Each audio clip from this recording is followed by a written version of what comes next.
Hello students, today we are going to discuss about Faraday's experiment. He showed an experiment that how the magnetic flux, the change in magnetic flux can induce current in a circuit. So here I have the diagram of the Faraday's experiment. In this setup, he took a coil having some turns. Then it is connected with a galvanometer. He took a bar magnet.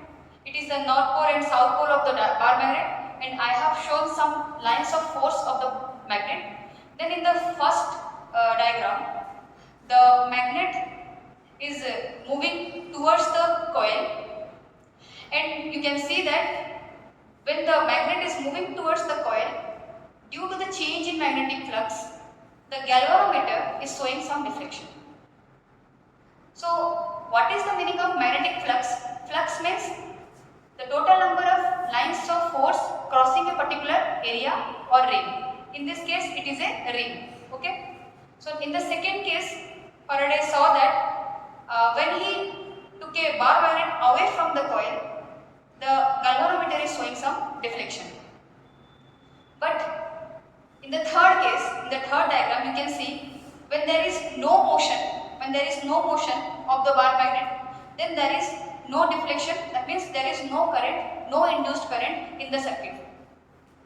So from this, what we see that if you move the coil or keep the magnet steady, or if you move the magnet or keep the coil fixed, unless and until there is a motion, there is a change in flux.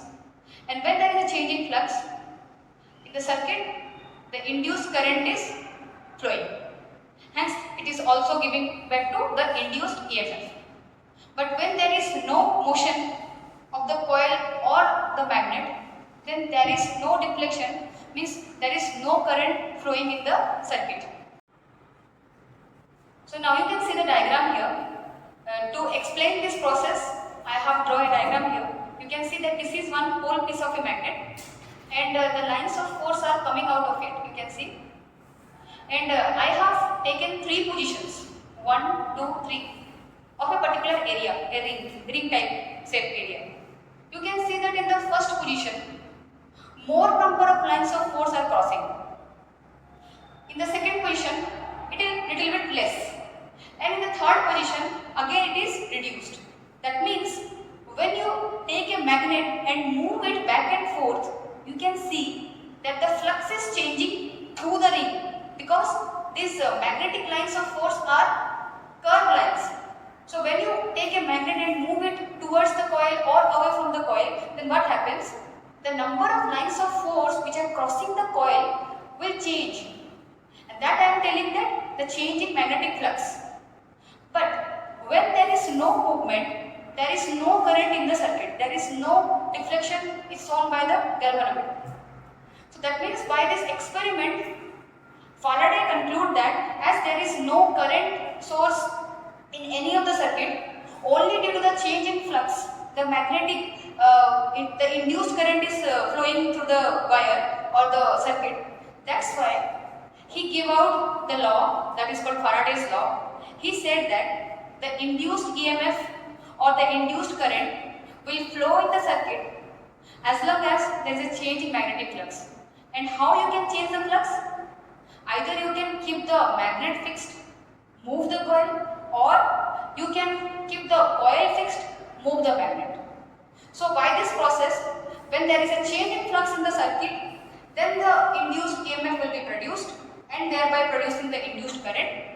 And that induced EMF will continue to exist in the circuit as long as there is a change in the flux. When you stop changing the flux, there will be no current, no EMF in the circuit. Then he gave the equation regarding the EMF, that is the E is directly proportional to the negative rate of change of magnetic flux. You can see that phi B is called the magnetic flux, and the rate of change means it is d phi B by dt. And then he also gave a constant K multiplied with this one with the equal to sign. Then he also said that if you increase the number of coils n, then what will happen? The n will be multiplied with this quantity. That means he says that if you increase the number of turns, then the value of the EMF will also increase. And this negative sign is explained by Lenz's law by giving out the direction of the current, and the significance of this negative sign is that as per the Lenz's law, it opposes the very cause which produces it. According to this negative sign, this the significance of this negative sign is that. Okay. So here it is all about the Faraday's experiment and Faraday law, and due to this Faraday's experiment, this is the biggest finding in the history that we are able to get alternating current in our house and appliances in our industries. The Faraday experiment, we are able to get electricity that is alternating current. But why it is alternating?